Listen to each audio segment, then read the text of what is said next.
ਚੱਲ ਰਹੀ ਗੁਰਬਾਣੀ ਸ਼ਬਦ ਦੀ ਜੋ ਵਿਚਾਰ ਹੈ, ਜੋ ਗੁਰ ਕਿਰਪਾ ਦੁਆਰਾ ਆਪਾਂ ਸਾਰੇ ਰਲ ਮਿਲ ਕੇ ਕਰਦੇ ਹਾਂ, ਜਿੰਨੀ ਕੁ ਸੋਝੀ ਗੁਰਬਾਣੀ ਬਖਸ਼ਦੀ ਹੈ ਉਨੀ ਕੁ ਵਿਚਾਰ ਕੀਤੀ ਜਾਂਦੀ ਹੈ। ਅੱਜ ਦਾ ਜੋ ਸਾਹਿਬ ਦਾ ਫਰਮਾਨ ਹੈ ਜਿਸ ਦੀ ਆਪਾਂ ਵਿਚਾਰ ਕਰਾਂਗੇ, ਬਾਦਸ਼ਾਹ ਕਹਿੰਦੇ ਧਰਮ ਖੰਡ ਕਾ ਇਹ ਧਰਮ, ਗਿਆਨ ਖੰਡ ਕਾ ਆਖੋ ਕਰਮ। ਧਰਤੀ ਧਰਮਸ਼ਾਲ ਦੇ ਅੰਦਰ ਧਰਮ ਹੈ ਜੋ ਉਹ ਸੁਗਿਆਨ ਹੈ। ਸਾਰੇ ਜੀਵ ਇਸ ਧਰਤੀ ਤੇ ਧਰਮ ਕਮਾ ਰਹੇ ਹਨ, ਭਾਵ ਗਿਆਨ ਹਾਸਲ ਕਰ ਰਹੇ ਹਨ। ਸੋ ਹੌਲੀ ਹੌਲੀ ਪੌੜੀ ਚੜ੍ਹ ਰਹੇ ਹਨ। ਸੋ ਮਨੁੱਖਾ ਤਨ ਤੱਕ ਪਹੁੰਚ ਕਰਦੇ ਹਨ। ਹੁਣ ਧਰਮ ਖੰਡ ਹੈ, ਇਹ ਧਰਤੀ ਹੀ ਵਾਸਤਵ ਦੇ ਵਿੱਚ ਧਰਮ ਖੰਡ ਹੈ। ਕਈ ਆਖਦੇ ਹਨ 5 ਖੰਡ ਨੇ ਧਰਮ ਦੇ। ਨਹੀਂ, ਇਹ ਗੱਲ ਠੀਕ ਨਹੀਂ। 5 ਤੇ ਸਿਰਫ ਤੱਤ ਨੇ ਮਾਇਆ ਦੇ। ਅਸਲ ਵਿੱਚ ਗਿਆਨ ਦੇ 4 ਖੰਡ ਨੇ, 4 ਪਦਾਰਥ ਨੇ, 4 ਪੈਰ ਨੇ ਧਰਮ ਦੇ। ਆਤਮਿਕ ਗਿਆਨ ਦੀਆਂ 4 ਪੌੜੀਆਂ ਨੇ। 2 ਤਾਂ ਹਨ ਸੰਤੋਖ ਤੱਕ, ਹੈ ਤਾਂ ਵੈਸੇ ਇੱਕ ਹੀ। ਇੱਕ ਸ਼ੁਰੂਆਤ ਹੈ, ਦੂਜੀ ਮੰਜ਼ਿਲ ਹੈ। ਸੋ ਗਿਆਨ ਲੈਣਾ ਸ਼ੁਰੂ ਕਰਨਾ ਹੀ ਮੁਕਤ ਹੋਣਾ ਹੈ ਮਾਇਆ ਤੋਂ, ਭਾਵ ਵਿਕਾਰਾਂ ਤੋਂ। ਪਹਿਲਾਂ ਗਿਆਨ ਵਾ ਪ੍ਰੇਮ ਇੱਕੋ ਹੀ ਗੱਲ ਹੈ। ਜੇ ਪ੍ਰੇਮ ਹੈ ਤਾਂ ਗਿਆਨ ਹੈ। ਪਹਿਲਾ ਗਿਆਨ, ਦੂਜਾ ਮੁਕਤੀ। ਔਗਣ ਛੱਡ ਕੇ ਗੁਣ ਧਾਰਨ ਕਰ ਲੈਣੇ। ਜਿਵੇਂ ਪਾਤਸ਼ਾਹ ਕਹਿੰਦੇ ਆ, ਬਿਨ ਗੁਣ ਕੀਤੇ ਭਗਤੀ ਨਾ ਹੋਏ। ਗੁਣ ਤੇ ਗੁਰ ਇੱਕੋ ਹੀ ਗੱਲ ਹੈ। ਜਿਵੇਂ ਗੁਰਬਾਣੀ ਤੇ ਗੁਣਬਾਣੀ ਵੀ ਕਿਹਾ ਗਿਆ, ਇੱਕੋ ਹੀ ਗੱਲ ਹੈ। ਬਿਨਾਂ ਗੁਣਾਂ ਤੋਂ ਭਗਤੀ ਨਹੀਂ। ਸ੍ਰੀ ਪਾਤਸ਼ਾਹ ਕਬੀਰ ਸਾਹਿਬ ਜੀ ਵੀ ਕਹਿੰਦੇ ਆ, ਕਬੀਰ ਗੁਰ ਲਾਗਾ ਤਬ ਜਾਨੀਐ, ਮਿਟੇ ਮੋਹ ਤਨ ਤਾਪ। ਹਰਖ ਸੋਗ ਦਾਜੈ ਨਹੀਂ, ਤਬ ਹਰ ਆਪੇ ਆਪ। ਜੇ ਭਗਤੀ ਗੁਣ ਕਰ ਜਾਵੇ ਤਾਂ ਹਾਲਤ ਇਹ ਹੁੰਦੀ ਹੈ, ਤਨ ਵਾ ਹਿਰਦਾ ਜਦੋਂ ਮਾਇਆ ਵਿਕਾਰਾਂ ਨਾਲੋਂ ਟੁੱਟ ਗਿਆ, ਫਿਰ ਆਪੇ ਹੀ ਹਰ ਹੈ। ਨਿਰੰਜਨ ਹੈ, ਕਾਲਖ ਤੋਂ ਰਹਿਤ ਹੈ, ਮਾਇਆ ਤੋਂ ਰਹਿਤ ਹੈ, ਸ਼ੁੱਧ ਆਤਮਾ ਹੈ। ਇਹੀ ਖਾਲਸਾ ਹੈ। ਧਰਮ ਖੰਡ ਕਾ ਇਹ ਧਰਮ, ਇਹ ਧਰਮ ਖੰਡ ਹੈ ਜਿਹੜਾ, ਉਹਦਾ ਇਹ ਧਰਮ ਹੈ। ਸੋ ਧਰਮ ਦੇ 4 ਹਿੱਸੇ ਹਨ, ਭਾਗ ਹਨ। ਪਹਿਲਾ ਗਿਆਨ, ਅੱਖਾਂ ਤੇ ਕੰਨਾਂ ਦਾ ਵਿਸ਼ਾ। ਗਿਆਨ ਲੈਣਾ ਧਰਤੀ ਦੀ ਗੱਲ ਹੈ। ਜਿੱਥੇ ਆਵੇ ਗਿਆਨ ਉੱਥੇ ਧਰਮ ਆ ਸਕਦਾ ਹੈ। ਜਿੱਥੇ ਧਰਮ ਹੋਵੇ ਉੱਥੇ ਗਿਆਨ। ਗੁਰਬਾਣੀ ਦੋਨੋਂ ਸ਼ਬਦਾਂ ਦਾ ਇੱਕੋ ਹੀ ਅਰਥ ਕਰਦੀ ਹੈ। ਜੇ ਐਸਾ ਨਾ ਮੰਨਿਆ ਫਿਰ ਕਾਫੀ ਭੁਲੇਖਾ ਪੈ ਜਾਵੇਗਾ। ਗੁਰਬਾਣੀ ਦੇ ਅੰਦਰ ਪਏ ਵੀ ਹੋਏ ਹਨ ਭੁਲੇਖੇ। ਸੋ ਧਰਮ ਖੰਡ ਕਾ ਇਹ ਧਰਮ, ਗਿਆਨ ਖੰਡ ਕਾ ਆਖੋ ਕਰਮ। ਧਰਮ ਖੰਡ ਦੇ ਨਾਲ ਹੀ ਗਿਆਨ ਖੰਡ ਵੀ ਕਹਿ ਦਿੱਤਾ ਕਿ ਕਿਤੇ ਭੁਲੇਖਾ ਨਾ ਲੱਗ ਜਾਵੇ। ਧਰਮ ਖੰਡ ਦਾ ਵੀ ਅਰਥ ਹੈ ਜਿਹੜਾ, ਉਹ ਗਿਆਨ ਹੀ ਹੈ। ਗਿਆਨ ਲੈਣ ਨਾਲ ਹੀ ਕੀ ਕੀ ਕਰਮ ਹੈ। ਕਰਮ ਤੋਂ ਭਾਵ ਹੈ ਬਖਸ਼ਿਸ਼, ਕਿਰਪਾ, ਨਦਰ। ਉਹੀ ਹੋਣੀ ਹੈ, ਉਹੀ ਆਖਣਗੇ ਜਿਨ੍ਹਾਂ ਦੇ ਉੱਪਰ ਬਖਸ਼ਿਸ਼ ਹੋਵੇਗੀ।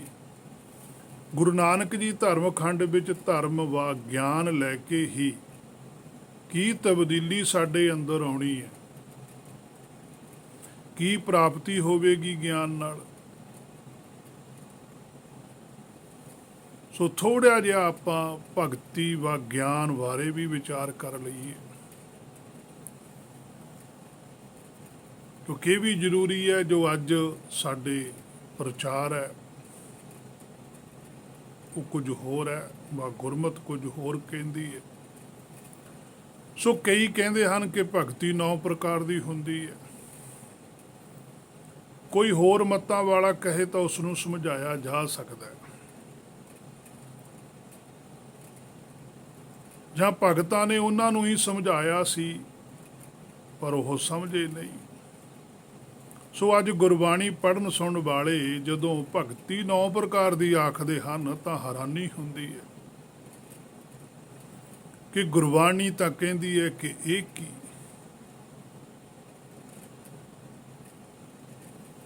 ਗੁਰਬਾਣੀ ਤਾਂ ਕਹਿੰਦੀ ਹੈ ਇੱਕੋ ਹੀ ਪ੍ਰਕਾਰ ਦੀ ਭਗਤੀ ਹੁੰਦੀ ਹੈ, ਇਹ ਕਹਿੰਦੇ ਆ ਵੀ 9 ਪ੍ਰਕਾਰ ਦੀ ਹੈ। ਸੋ ਗੁਰਬਾਣੀ ਦਾ ਬਚਨ ਹੈ, ਫਾਸਨ ਕੀ ਵਿਧੀ ਸਭ ਕੋ ਜਾਣੈ, ਛੂਟਣ ਕੀ ਇੱਕ ਕੋਈ। ਹੁਣ ਛੁੱਟਣ ਦੀ ਤਾਂ ਇੱਕੋ ਹੀ ਵਿਧੀ, 9 ਨਹੀਂ। ਅਸਲ ਵਿੱਚ ਜਿਹੜੀ 9 ਪ੍ਰਕਾਰ ਦੀ ਭਗਤੀ ਉਹ ਸਨਾਤਨ ਮਤ ਦੇ ਗ੍ਰੰਥਾਂ ਦਾ ਵਿਖਿਆਨ ਹੈ। ਗੁਰਮਤ ਦਾ ਗ੍ਰੰਥ ਬਾਦ ਆਦਿ ਸ਼੍ਰੀ ਗੁਰੂ ਗ੍ਰੰਥ ਸਾਹਿਬ ਜੀ, 10ਵੇਂ ਗ੍ਰੰਥ, ਉੱਥੇ ਕਿਤੇ ਵੀ 9 ਪ੍ਰਕਾਰ ਦੀ ਭਗਤੀ ਨਹੀਂ ਲਿਖੀ, ਉੱਥੇ ਇੱਕ ਪ੍ਰਕਾਰ ਦੀ ਭਗਤੀ ਹੈ। ਇੱਕ ਹੋਣਾ ਹੀ ਸਭ ਤੋਂ ਸਾਡਾ ਵੱਡਾ ਟਾਰਗੇਟ ਹੈ। ਸੋ ਗੁਰਬਾਣੀ ਤਾਂ ਇਹ ਕਹਿ ਰਹੀ ਹੈ, ਬਾਕੀ ਭਾਈ ਤੁਸੀਂ ਆਪ ਵਿਚਾਰ ਕਰੋ ਕਿ ਗੁਰਬਾਣੀ ਦੀ ਗੱਲ ਤੇ ਭਰੋਸਾ ਕਰਨਾ ਜਾਂ ਕਿਸੇ ਹੋਰ ਦੀ ਗੱਲ ਤੇ ਭਰੋਸਾ ਕਰਨਾ, ਉਹ ਤੁਹਾਡੀ ਆਪਣੀ ਸਮਝ ਹੈ। ਭਗਤ ਸ੍ਰੀ ਕਬੀਰ ਜੀ ਨੇ 4 ਪੌੜੀਆਂ ਦੇ ਅੰਦਰ ਇੱਕੋ ਹੀ ਗਿਆਨ ਮਾਰਗ ਦੱਸਿਆ। ਜਿਵੇਂ ਪਾਤਸ਼ਾਹ ਕਹਿੰਦੇ ਆ, ਕਬੀਰ ਰੋੜਾ ਹੋਏ ਰਹੋ ਬਾਟ ਕਾ, ਤਜ ਮਨ ਕਾ ਅਭਿਮਾਨ। ਇੰਨੀ ਨਿਮਰਤਾ ਤੋਂ ਸ਼ੁਰੂ ਹੈ ਕਿ ਰਸਤੇ ਦੇ ਪੱਥਰ ਵਾਂਗ ਨਿਮਰਤਾ ਧਾਰਨੀ, ਪਰ ਜੇ ਉੱਥੇ ਰੁਕ ਗਿਆ ਤਾਂ ਗੱਲ ਖਤਮ। ਗਿਆਨ ਵੱਲ ਜਾਣਾ ਹੈ। 2 ਸਟੈਪ ਅੱਗੇ ਨੇ, ਔਗਣ ਛੱਡਦੇ ਹੀ ਨੇ, ਔਗਣ ਛੱਡਣੇ ਹੀ 2 ਸਟੈਪ ਅੱਗੇ ਵਧਣਾ ਹੈ।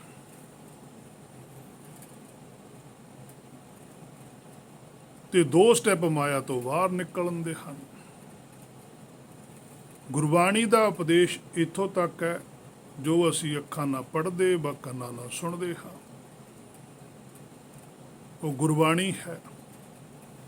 ਹੁਣ ਜੋ ਵਿਕਾਰ ਲਾਏ ਕਿਵੇਂ, ਉਹ ਅੱਖਾਂ ਨਾਲ ਲਾਏ। ਸਰੀਰ ਧਾਰਨ ਤੋਂ ਬਾਅਦ ਅੱਖਾਂ ਨਾਲ ਵੇਖਿਆ, ਕੰਨਾਂ ਨਾਲ ਸੁਣ ਕੇ। ਔਗਣ ਛੱਡਣੇ ਸੀ, ਔਗਣ ਤਾਂ ਧਾਰਨ ਕਰ ਲਏ। ਬਾਲ ਬੁੱਧ ਬਣਾਉਣੀ ਗੁਰਬਾਣੀ ਦੇ ਨਾਲ, ਸ਼ੁੱਧ ਬੁੱਧੀ ਧਾਰਨ ਕਰਨੀ ਹੈ ਗੁਰਬਾਣੀ ਦੇ ਨਾਲ। ਜਿਵੇਂ ਗੁਰਬਾਣੀ 'ਚ ਫਰਮਾਨ ਹੈ ਪਾਤਸ਼ਾਹ ਦਾ, ਧੰਨੈ ਸੇਵਿਆ ਬਾਲ ਬੁੱਧ। ਬਾਲ ਬੁੱਧ ਉਹ ਹੈ ਜੋ ਜਨਮ ਵੇਲੇ ਸੀ, ਬੱਚੇ ਨੂੰ ਕੁਝ ਨਹੀਂ ਪਤਾ ਹੁੰਦਾ, ਜਾਤ ਗੋਤ ਬੈਰੀ ਬਿਗਾਨਾ ਆਪਣਾ ਪਰਾਇਆ। ਸੋ 2 ਪੌੜੀਆਂ ਗਿਆਨ ਦੀਆਂ ਔਗਣ ਹੀ ਛਡਾਉਂਦੀਆਂ ਹਨ, ਮਨ ਦੀ ਮੈਲ ਹੀ ਕੱਟਦੀਆਂ ਹਨ। ਬਾਕੀ 2 ਪੌੜੀਆਂ ਬਾਅਦ ਵਿੱਚ ਹਨ ਜੋ ਔਗਣ ਛੱਡਣ ਤੋਂ ਬਾਅਦ ਸ਼ੁਰੂ ਹੁੰਦਾ। ਔਗਣ ਛੱਡਣਾ ਕੋਈ ਭਗਤੀ ਨਹੀਂ ਹੈ। ਜੇ ਮੈਲ ਧੋਣ ਨੂੰ ਭਗਤੀ ਮੰਨ ਲਿਆ, ਫਿਰ ਗੁਰਬਾਣੀ ਦੇ ਅੰਦਰ ਵਚਨ ਵੀ ਆਉਂਦਾ, ਹਉ ਵਿੱਚ ਭਰੀ ਹੈ ਹਉ ਵਿੱਚ ਧੋਵੈ। ਜਿਨ੍ਹਾਂ ਨੇ ਐਸਾ ਮੰਨਿਆ ਹੰਕਾਰ ਨਾਲ ਮਹਿਰ ਭਰੀ ਰਹੀ, ਉਹਨਾਂ ਦੇ ਅੰਦਰ। ਸੋ ਕਬੀਰ ਰੋੜਾ ਹੁਆ ਤੋ ਕਿਆ ਭਇਆ, ਪੰਖੀ ਕੋ ਦੁੱਖ ਦੇ। ਦੂਸਰਾ ਬਚਨ ਪਾਤਸ਼ਾਹ ਕਹਿੰਦੇ ਜੇ ਨਿਮਰਤਾ ਧਾਰ ਲਈ ਲੋਕ ਵੀ ਖੁਸ਼ ਨੇ ਤੇ ਖੁਦ ਖੱਟਿਆ ਵੀ ਕੁਝ ਨਾ, ਫਿਰ ਵੀ ਕੋਈ ਖਾਸ ਵੱਡੀ ਪ੍ਰਾਪਤੀ ਨਹੀਂ। ਪਾਤਸ਼ਾਹ ਕਹਿੰਦੇ ਗਿਆਨ ਦੇ 4 ਖੰਡ ਨੇ, ਉਹ 4 ਇੱਕ ਮੁਕੰਮਲ ਕਰਨੇ ਪੈਣਗੇ।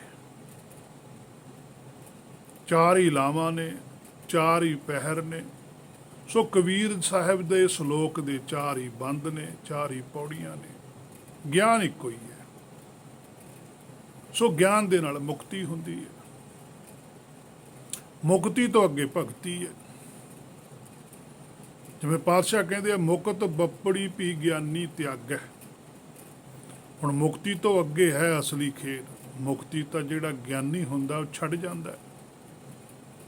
ਹੁਣ ਸਨਾਤਨ ਮੱਤ ਦੇ ਅੰਦਰ ਮੁਕਤੀ ਹੀ ਮੰਜ਼ਿਲ ਹੈ। ਗੁਰਮਤ ਦੇ ਅੰਦਰ ਮੁਕਤੀ ਹੈ ਜਿਹੜੀ ਇੱਕ ਮਾਰਗ ਹੈ, ਮੰਜ਼ਿਲ ਕੁਝ ਹੋਰ ਹੈ। ਸੋ ਅਸਲੀ ਖੇਡ ਬਾਅਦ ਵਿੱਚ ਸ਼ੁਰੂ ਹੁੰਦੀ ਹੈ, ਜਦੋਂ ਆਤਮਾ ਮੁਕਤ ਹੁੰਦੀ ਹੈ ਮਾਇਆ ਤੋਂ, ਵਿਕਾਰਾਂ ਤੋਂ, ਵਾਸ਼ਨਾਵਾਂ ਤੋਂ। ਮੁਕਤੀ ਇੱਕ ਪੜਾਅ ਹੈ, ਰਿਹਾਇਸਲ ਹੈ, ਮੈਚ ਅਜੇ ਪੈਣਾ ਹੈ ਮਨਾ। ਬਾਕੀ ਮਤਾਂ ਦਾ ਨਿਸ਼ਾਨਾ ਮੁਕਤੀ ਤੱਕ ਹੀ ਹੈ। ਉਹ ਵੀ ਮੁਕਤੀ ਸਰੀਰ ਛੱਡਣ ਤੋਂ ਬਾਅਦ ਹੀ ਕਹਿੰਦੇ ਹਨ। ਜੇ ਉਹਨਾਂ ਦੇ ਹਿਸਾਬ ਨਾਲ ਵੇਖਿਆ ਜਾਵੇ ਫਿਰ ਤਾਂ ਹਰ ਕੋਈ ਮੁਕਤ ਹੈ, ਕਿਉਂਕਿ ਹਰ ਕੋਈ ਸਰੀਰ ਛੱਡਦਾ। ਸੋ ਇਹ ਤਾਂ ਉਹ ਗੱਲ ਆ ਵੀ ਝੂਠ ਹੀ ਬੋਲਣਾ, ਜੋ ਮਰਜ਼ੀ ਬੋਲੀ ਜਾਓ। ਲੈਣ ਵਾਲੇ ਮੁਕਤੀ ਖੁਸ਼ ਨੇ, ਦੇਣ ਵਾਲੇ ਖੁਸ਼ ਨੇ। ਚੋਰ ਚੋਰ ਮੁਸੇਰੇ ਭਾਈ, ਇਹ ਤਾਂ ਉਹੀ ਗੱਲ ਹੈ। ਸੋ ਗੁਰਬਾਣੀ ਤਾਂ ਦੇਖ ਲਓ ਭਾਈ ਕਹਿੰਦੀ ਕੀ ਹੈ। ਗੁਰਬਾਣੀ ਤਾਂ ਕਹਿੰਦੀ ਹੈ, ਮੂਏ ਹੂਏ ਜੋ ਮੁਕਤ ਦਿਓਗੇ, ਮੁਕਤ ਨਾ ਜਾਣੇ ਕੋਇਲਾ। ਗੁਰਮਤ ਵਿੱਚ ਮੁਕਤੀ ਔਗਣ ਹੈ, ਵਿਕਾਰ ਹੈ, ਮਾਇਆ ਦੀ ਇੱਛਾ ਬੰਦ ਕਰਨੀ ਤਾਂ ਮੁਕਤੀ ਹੈ। ਇਸ ਤਰੀਕੇ ਨਾਲ ਸਰੀਰ ਛੱਡਣਾ ਹੈ। ਮਨ ਦਾ ਮੋਹ ਸਰੀਰ ਨਾਲੋਂ ਤੋੜਨਾ ਹੈ। ਸਾਰੀ ਗੁਰਬਾਣੀ ਵਿੱਚ ਇਹੀ ਵਿਧੀ ਹੈ। ਭਗਤ ਸਧਨਾ ਜੀ ਪਾਤਸ਼ਾਹ ਵੀ ਇਹੀ ਗੱਲ ਆਖ ਰਹੇ ਹਨ ਕਿ ਤਬ ਗੁਣ ਕਹਾਂ ਜਗਤ ਗੁਰਾ ਜੋ ਕਰਮ ਨਾ ਨਾਸੈ। ਮੁਕਤੀ ਦੀ ਵਿਧੀ ਹੈ, ਕਰਮ ਹੀ ਪਸਾਉਂਦਾ ਹੈ। ਜੋ ਕਰਮ ਨੂੰ ਮੰਨਦਾ ਉਹ ਜੰਮਦਾ ਮਰਦਾ ਰਹਿੰਦਾ। ਹੁਕਮੀ ਨੂੰ ਸੋਝੀ ਹੈ ਕਿ ਕਰਮ ਮੰਨਣਾ ਭਰਮ ਹੈ, ਵਰਤ ਦਾ ਹੁਕਮ ਰਿਹਾ। ਜਿਹਨੂੰ ਇੰਨੀ ਸੋਝੀ ਹੈ ਉਹ ਮੁਕਤ ਹੈ। ਸ੍ਰੀ ਪਾਤਸ਼ਾਹ ਭਗਤ ਸਧਨਾ ਜੀ ਇਹ ਕਹਿ ਰਹੇ ਹਨ ਕਿ ਮੇਰਾ ਕਸਾਈਆਂ ਦੇ ਘਰ ਦਾ ਜਨਮ ਹੈ। ਤੇਰਾ ਗੁਣ ਕੀ ਜੇ ਮੇਰਾ ਕਰਮ ਨਾਸ ਹੀ ਨਹੀਂ ਹੁੰਦਾ। ਕਰਮ ਦਾ ਨਾਸ ਵਾ ਭਰਮ ਦਾ ਨਾਸ। ਭਰਮ ਖਤਮ, ਫਿਰ ਇੱਕ ਹੋ ਕੇ ਉਗਣਾ ਹੈ। ਇਹ ਕਿਰਪਾ ਨਾਲ ਹੀ ਹੋਵੇਗਾ। ਉਹ ਕਿਰਪਾ ਦਾ ਖੰਡ ਹੈ, ਚਾਹੇ ਕਰਮ ਖੰਡ ਕਹਿ ਲਓ, ਇੱਕੋ ਹੀ ਗੱਲ ਹੈ।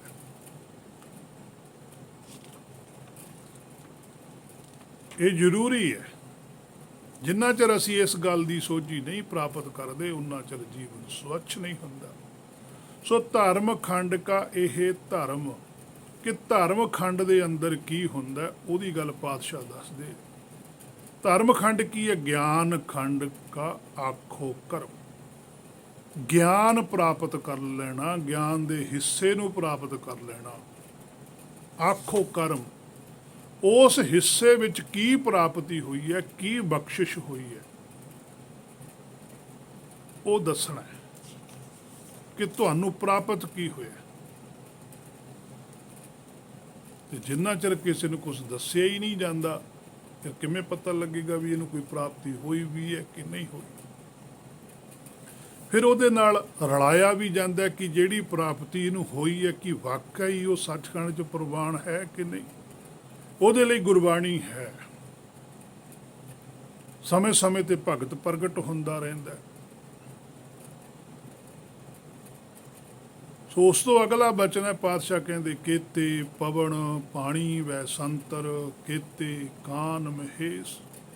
ਪਹਿਲਾਂ 4 ਖੰਡਾਂ ਦੀ ਗੱਲ ਕਰ ਦਿੱਤੀ। ਧਰਮ ਖੰਡ ਕਾ ਇਹੋ ਧਰਮ, ਗਿਆਨ ਖੰਡ ਕਾ ਆਖੋ ਕਰਮ। ਉਸ ਤੋਂ ਅੱਗੇ ਵੀ ਵਿਚਾਰ ਆਵੇਗੀ, ਨਾਲ ਦੀ ਨਾਲ ਆਪਾਂ ਕਰਦੇ ਚੱਲਾਂਗੇ। ਸੋ ਗਿਆਨ ਖੰਡ ਜਦੋਂ ਗਿਆਨ ਹੁੰਦਾ ਫਿਰ ਪੁਰਾਤਨ ਮੱਤਾਂ ਝੂਠੀਆਂ ਸਾਬਤ ਹੋ ਜਾਂਦੀਆਂ ਨੇ।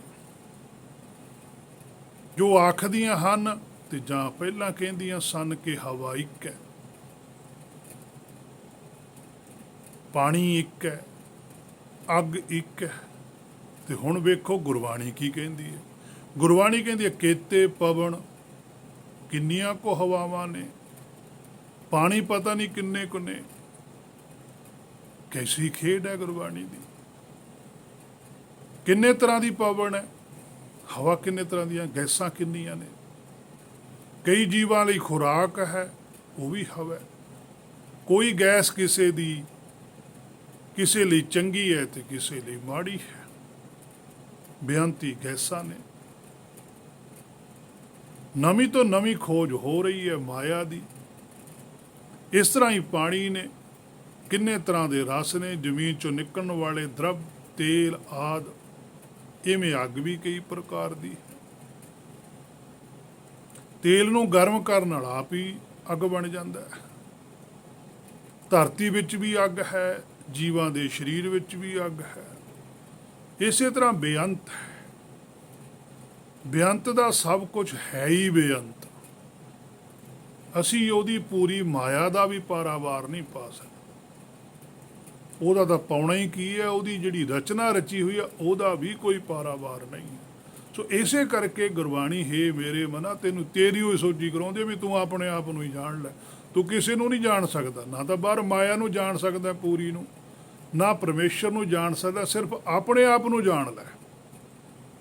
ਜਿੱਦਣ ਤੂੰ ਆਪਣੇ ਆਪ ਨੂੰ ਜਾਣ ਲੈ ਤੈਨੂੰ ਸਾਰਾ ਹੀ ਪਤਾ ਲੱਗ ਜਾਊ ਵੀ ਮਾਇਆ ਕੀ ਹੈ, ਪਰਮੇਸ਼ਰ ਕੀ ਹੈ। ਜਿੰਨਾ ਚਿਰ ਤੂੰ ਸਵੈਮ ਆਪਣੇ ਆਪ ਨੂੰ ਨਹੀਂ ਜਾਣਦਾ ਉਨਾ ਚਿਰ ਨਾ ਤੈਨੂੰ ਪਤਾ ਲੱਗਣਾ ਮਾਇਆ ਕੀ ਹੈ, ਨਾ ਤੈਨੂੰ ਪਤਾ ਲੱਗਣਾ ਪਰਮੇਸ਼ਰ ਕੀ ਹੈ। ਸੁਣੀਆਂ ਸੁਣਾਈਆਂ ਗੱਲਾਂ ਤੇ ਭਰੋਸਾ ਕਰੀ ਚੱਲੇਗਾ, ਮੰਨੀ ਚੱਲੇਗਾ। ਜਦੋਂ ਸਰੀਰ ਛੱਡ ਕੇ ਜਾਏਗਾ ਉਦੋਂ ਅਸਲੀਅਤ ਸਾਹਮਣੇ ਹੋਊਗੀ, ਫਿਰ ਪਛਤਾਏਗਾ ਵੀ ਮੈਂ ਤਾਂ ਕੁਝ ਹੋਰ ਹੀ ਸੁਣੀ ਗਿਆ, ਮੈਂ ਤਾਂ ਕੁਝ ਹੋਰ ਹੀ ਮੰਨੀ ਗਿਆ, ਤਾਂ ਗੱਲ ਹੀ ਕੁਝ ਹੋਰ ਹੈ। ਉਹ ਖੇਡ ਨੂੰ ਦੁਬਾਰਾ ਪ੍ਰਾਪਤ ਕਰਨ ਵਾਸਤੇ ਫਿਰ 84 ਵਾਲਾ ਸਰਕਲ ਹੈ। ਸੋ ਬੜੀ ਵੱਡੀ ਖੇਡ ਹੈ। ਸੋ ਪਾਤਸ਼ਾਹ ਕਹਿੰਦੇ ਸਾਰਾ ਕੁਛ ਬੇਅੰਤ ਹੀ ਬੇਅੰਤ ਹੈ। ਕਿੰਨੇ ਹੀ ਕਾਨ ਹਨ, ਕਿੰਨੇ ਹੀ ਮਹੇਸ਼ ਹਨ। ਮਹੇਸ਼ ਸ਼ਿਵ ਨੂੰ ਕਹਿੰਦੇ ਆ। ਹੁਣ ਪੰਡਤ ਤੇ ਸਾਰਾ ਸੰਸਾਰ ਤਾਂ ਇੱਕੋ ਹੀ ਕ੍ਰਿਸ਼ਨ ਮੰਨਦਾ ਤੇ ਮੰਨਦੇ ਹਨ, ਇੱਕੋ ਹੀ ਸ਼ਿਵ ਜੀ ਨੂੰ ਮੰਨਦੇ ਨੇ, ਇੱਕੋ ਹੀ ਬ੍ਰਹਮਾ ਨੂੰ ਮੰਨਦੇ। ਹੁਣ ਇੱਥੇ ਦਾ ਕੀਤੇ ਕਾਨ ਮਹੇਸ਼ ਕਿਹਾ, ਫਿਰ ਕੌਣ ਸੱਚਾ ਹੈ ਤੇ ਕੌਣ ਝੂਠਾ ਹੈ। ਅੱਜ ਸਾਡੇ ਵੀ ਉਹੀ ਕਹੀ ਜਾਂਦੇ ਆ ਕਿ ਏਕਾ ਮਾਈ ਜੁਗਤੀ ਵਿਆਈ ਤਿੰਨ ਚੇਲੇ ਪ੍ਰਵਾਨ। ਹੁਣ ਤਿੰਨੇ ਕਹੀ ਜਾਂਦੇ ਆ। ਜੇ ਉਹ ਤਿੰਨ ਹੀ ਚੇਲੇ ਪ੍ਰਵਾਨ ਨੇ ਫਿਰ ਬਾਕੀ ਸੰਸਾਰ ਦਾ ਪ੍ਰਵਾਨ ਨਹੀਂ ਨਾ ਹੈਗਾ। ਫਿਰ ਆਪਾਂ ਪ੍ਰਵਾਨ ਤਾਂ ਹੋ ਨਹੀਂ ਸਕਦੇ, ਫਿਰ ਤਾਂ ਆਪਾਂ ਐਵੇਂ ਹੀ ਰਹਿ ਗਏ। ਫਿਰ ਆਪਾਂ ਭਗਤੀ ਕਾਹਦੇ ਵਾਸਤੇ ਕਰਨੀ, ਫਿਰ ਕਾਹਦੇ ਵਾਸਤੇ ਅਸੀਂ ਸੱਚ ਤੇ ਪਹਿਰਾ ਦੇਣਾ ਜਦੋਂ ਅਸੀਂ ਪ੍ਰਵਾਨ ਹੀ ਨਹੀਂ। ਪ੍ਰਵਾਨ ਤਾਂ ਉਹ ਤਿੰਨ ਹੀ ਨੇ। ਜਦੋਂ ਅਸੀਂ ਉਹਨੂੰ ਤਿੰਨ ਮੰਨ ਲਿਆ, ਜੇ ਅਸੀਂ ਉਹਨੂੰ ਗੁਰਮਤਿ ਦੇ ਦ੍ਰਿਸ਼ਟੀਕੋਣ ਤੋਂ ਦੇਖੀਏ ਤਾਂ ਏਕਾ ਮਾਈ ਜੁਗਤੀ ਵਿਆਈ ਤਿੰਨੀ ਚੇਲੇ ਪ੍ਰਵਾਨ, ਤਾਂ ਉਹਨਾਂ ਵਿੱਚ ਫਿਰ ਅਸੀਂ ਵੀ ਆਉਂਦੇ ਹਾਂ। ਤਿੰਨੀ ਦੇ ਵਿੱਚ, ਬਹੁਤਿਆਂ ਦੇ ਵਿੱਚ, ਤਾਂ ਅਸੀਂ ਵੀ ਪ੍ਰਵਾਨ ਹੋ ਸਕਦੇ ਹਾਂ। ਸਾਡੇ ਕੋਲ ਵੀ ਮੌਕਾ ਹੈ, ਸਾਡੇ ਕੋਲ ਵੀ ਸਮਾਂ ਹੈ। ਕਿੰਨਾ ਫਰਕ ਪੈਂਦਾ ਇਹ ਹੁਣ ਅਸੀਂ ਦੇਖਣਾ ਵੀ ਕੌਣ ਸੱਚਾ ਕੌਣ ਝੂਠਾ ਹੈ। ਉਹ ਕਹਿੰਦੇ ਇੱਕ ਕ੍ਰਿਸ਼ਨ ਹੋਇਆ, ਇਹ ਕਹਿੰਦੇ ਵੀ ਕੇਤੇ ਕਾਨ ਮਹੇਸ਼। ਕਰੋੜਾਂ ਹੀ ਕ੍ਰਿਸ਼ਨ ਨੇ, ਕਰੋੜਾਂ ਹੀ ਸ਼ਿਵ ਜੀ ਨੇ, ਕਰੋੜਾਂ ਹੀ ਬ੍ਰਹਮਾ ਨੇ। ਇਸੇ ਕਰਕੇ ਗੁਰਮਤਿ ਹੈ ਸਭ ਤੋਂ ਡਿਫਰੈਂਟ। ਔਰ ਇਹਨਾਂ ਕਹਿ ਨਹੀਂ ਦਿੱਤਾ ਵੀ ਕਰੋੜਾਂ ਹੀ ਨੇ, ਉਹਨਾਂ ਨੂੰ ਸਿੱਧ ਕਰਕੇ ਵੀ ਦਿਖਾਇਆ ਵੀ ਕਰੋੜਾਂ ਕਿਵੇਂ ਨੇ। ਕੋਈ ਕਹਿ ਦੇਣਾ ਤਾਂ ਗੱਲ ਹੋਰ ਹੈ, ਕੋਈ ਸਿੱਧ ਕਰਕੇ ਦਿਖਾਉਣੀ ਹੈ ਗੱਲ, ਪੂਰੀ ਦਲੀਲ ਨਾਲ ਸੱਚਾਈ ਸਮਝਾਉਣੀ ਆ। ਹਾਂ, ਅਗਲਾ ਮੰਨੇ ਨਾ ਮੰਨੇ ਉਹਦੀ ਆਪਣੀ ਮਰਜ਼ੀ ਹੈ। ਸੋ ਫੈਸਲਾ ਸਾਡੇ ਸਾਹਮਣੇ ਹੈ ਕਿ ਕੌਣ ਸੱਚਾ ਹੈ ਕੌਣ ਝੂਠਾ ਹੈ। ਜੇ ਫਿਰ ਵੀ ਨਹੀਂ ਮੰਨਦੇ ਤਾਂ ਮਨਾ ਫਿਰ ਤੂੰ ਆਪ ਹੀ ਸਮਝ ਲੈ ਵੀ ਕੀ ਹੈ ਫਿਰ ਉਹ। ਸੋ ਦਸਵੇਂ ਪਾਤਸ਼ਾਹ ਵੀ ਇਹ ਗੱਲ ਆਖਦੇ ਹਨ, ਕਾਲ ਪੁਰਖ ਕੀ ਦੇਹ ਮੇ ਕੋਟਿਕ ਵਿਸ਼ਨ ਮਹੇਸ਼। ਉਹ ਤਾਂ ਕਦੇ ਕਰੋੜਾਂ ਹੀ ਨੇ, ਅਰਬਾਂ ਹੀ ਨੇ। ਕੇਤੇ ਬ੍ਰਹਮੇ ਘਾੜਤ ਘੜੀ ਹੈ, ਰੂਪ ਰੰਗ ਕੇ ਵੇਸ। ਹਰ ਕੋਈ ਗਰਭ ਵਿੱਚ ਆਪਣਾ ਰੂਪ ਰੰਗ ਆਪ ਹੀ ਘੜਦਾ। ਗਰਭ ਅੰਦਰ ਹਰ ਕੋਈ ਬ੍ਰਹਮਾ ਹੈ, ਬਾਹਰ ਆ ਕੇ ਸ਼ਿਵ ਹੈ ਜਾਂ ਵਿਸ਼ਨ ਹੈ। ਸੋ ਦਾਣੇ ਦਾਣੇ ਵਿੱਚ ਜੀ ਹੈ, ਸ਼ਿਵ ਜੀ ਹੈ। ਦਾਣੇ ਖਾਂਦੇ ਹਾਂ। ਮਾਸ ਦੀ ਗੱਲ ਛੱਡੋ, ਏਦਾਂ ਵੱਧ ਜੀ ਮਰਦੇ ਹਨ। ਸਾਰਾ ਕੁਝ ਭਰਮ 'ਚ ਹੈ। ਜ਼ਿਆਦਾ ਭਰਮ ਜ਼ਿਆਦਾ ਅਪਰਾਧ ਹੈ। ਹਰ ਕੋਈ ਬ੍ਰਹਮਾ ਹੈ, ਰੂਪ ਰੰਗ ਵੇਸ ਘਟਦਾ ਹੈ। ਕੀਤੇ ਬ੍ਰਹਮੇ ਜੀਵ ਜੀਵਾ ਤੋਂ ਸਰੀਰ ਛਡਾਉਂਦੇ ਹਨ, ਸੰਘਾਰ ਕਰਦੇ ਹਨ, ਉਹ ਸ਼ਿਵ ਜੀ ਹਨ। ਜੀਵ ਜੀਵਾਂ ਦੇ ਸਰੀਰਾਂ ਨੂੰ ਪਾਲਦੇ ਹਨ, ਰੋਟੀ ਪਾਣੀ ਦਾ ਪ੍ਰਬੰਧ ਕਰਦੇ ਹਨ। ਇਹ ਸਾਰੇ ਵਿਸ਼ਨ ਦੇ ਰੂਪ ਵਿੱਚ ਹਨ। ਸੋ ਇਹ ਸਾਰੀ ਵਿਚਾਰ ਆਤਮ ਪੱਧਰ ਦੀ ਹੈ, ਨਾ ਕਿ ਸਾਰੀ ਸਰੀਰ ਦੀ ਹੈ। ਅਸੀਂ ਸੰਸਾਰੀ ਮਾਇਆਧਾਰੀ ਅੰਨੇ ਸੁਜਾਖਿਆਂ ਵਾਲੀ ਗੱਲ ਕਿੱਥੋਂ ਦੇਖਾਂਗੇ, ਕਿਵੇਂ ਬੁੱਝਾਂਗੇ? ਉਹ ਜਾਗਦੇ ਸੀ ਪਾਤਸ਼ਾਹ ਬਾ ਭਗਤ ਸਾਹਿਬਾਨ, ਜਾਗਦਿਆਂ ਦੀਆਂ ਗੱਲਾਂ ਨੇ, ਸਾਡੀਆਂ ਸੁੱਤਿਆਂ ਪਿਆਂ ਦੀਆਂ ਗੱਲਾਂ ਨੇ, ਕਿਵੇਂ ਰਲ ਜਾਣਗੀਆਂ? ਤਾਂ ਹੀ ਆਖਿਆ ਨਾ, ਭਗਤਾਂ ਤੇ ਸੰਸਾਰੀਆਂ ਜੋੜ ਕਦੇ ਨਾ ਆਇਆ। ਸੋ ਨਿਰਾਕਾਰੀ ਦ੍ਰਿਸ਼ਟੀ ਕਿੱਥੇ, ਸੰਸਾਰ ਤਾਂ ਛੱਡਿਆ ਹੀ ਨਹੀਂ ਮਨਾ। ਸੁਰਤ ਕਰ ਗੁਰਬਾਣੀ ਆਪਣੇ ਆਪ ਤੇ ਘਟਾ ਕੇ ਵੇਖ, ਫੇਰ ਪਤਾ ਲੱਗੂ ਕਿ ਤੂੰ ਕੌਣ ਹੈ। ਐਵੇਂ ਗੱਲਾਂ ਨਾਲ ਨਹੀਂ ਗੱਲ ਬਣਦੀ ਹੈਗੀ। ਕੀਤੇ ਬ੍ਰਹਮੇ ਘਾੜਤ ਘੜੀ ਹੈ। ਹਰ ਕੋਈ ਆਪਣੀ ਘਾੜਤ ਘੜਦਾ ਹੈ। ਸਾਡੇ ਕੋਲ ਸਮਾਂ ਹੈ, ਅਸੀਂ ਆਪਣੀ ਬੁੱਧੀ ਨੂੰ ਘੜ ਸਕਦੇ, ਅਸੀਂ ਆਪਣੀ ਅਕਲ ਨੂੰ ਤਰਾਸ਼ ਸਕਦੇ ਹਾਂ। ਰੂਪ ਰੰਗ ਕੇ ਵੇਸ, ਅਸੀਂ ਆਪਣੇ ਰੂਪ ਨੂੰ ਜਿਹੜਾ ਕਰੂਪ ਹੋਇਆ ਹੋਇਆ ਸੁੰਦਰ ਬਣਾ ਸਕਦੇ ਹਾਂ। ਸਾਡਾ ਜਿਹੜਾ ਰੰਗ ਖੁਰਾਬ ਹੋ ਚੁੱਕਿਆ, ਫਿੱਟ ਚੁੱਕਿਆ, ਅਸੀਂ ਉਸ ਰੰਗ ਨੂੰ ਸ਼ੁੱਧ ਕਰ ਸਕਦੇ ਹਾਂ। ਇਹ ਸਾਡੇ ਕੋਲ ਸਮਾਂ ਹੈ। ਅਸੀਂ ਆਪਣੇ ਬੇਸ ਨੂੰ ਸੁਧਾਰਨ ਵਾਸਤੇ ਆਏ ਹੋਏ। ਜੇ ਅਸੀਂ ਆਪਣਾ ਬੇਸ ਹੀ ਨਹੀਂ ਸੁਧਾਰਿਆ, ਫਿਰ ਤਾਂ ਜੀਵਨ ਅੰਧੇਰੇ ਵਿੱਚ ਹੀ ਚਲੇ ਜਾਵੇਗਾ, ਫਿਰ ਤਾਂ ਕਿਸੇ ਕੰਮ ਨਹੀਂ ਆਵੇਗਾ। ਸੋ ਸਾਡੇ ਕੋਲ ਸਮਾਂ ਹੈ। ਆਪਾਂ ਸਾਰੇ ਰਲ ਕੇ ਗੁਰਬਾਣੀ ਤੋਂ ਸੋਝੀ ਪ੍ਰਾਪਤ ਕਰੀਏ, ਬਾਰ-ਬਾਰ ਗੁਰਬਾਣੀ ਨੂੰ ਜਪੀਏ, ਬਾਰ-ਬਾਰ ਗੁਰਬਾਣੀ ਸਮਝੀਏ, ਤਾਂ ਕਿ ਸਾਨੂੰ ਅਸਲੀਅਤ ਦਾ ਪਤਾ ਲੱਗੇ, ਸਾਡਾ ਜੀਵਨ ਸਵੱਛ ਹੋ ਸਕੇ। ਸੋ ਇੱਥੋਂ ਤੱਕ ਅੱਜ ਦੀ ਵਿਚਾਰ ਸੀ ਜੋ ਗੁਰਕਿਰਪਾ ਦੁਆਰਾ ਕੀਤੀ ਗਈ ਹੈ। ਅਗਲੀ ਵਿਚਾਰ ਜੇ ਗੁਰ ਨੇ ਚਾਹਿਆ ਫਿਰ ਕੀਤੀ ਜਾਵੇਗੀ। ਹੋਈਆਂ ਬੇਅੰਤ ਭੁੱਲਾਂ ਦੀ ਖਿਮਾ। ਵਾਹਿਗੁਰੂ ਜੀ ਕਾ ਖਾਲਸਾ, ਵਾਹਿਗੁਰੂ ਜੀ ਕੀ ਫਤਿਹ।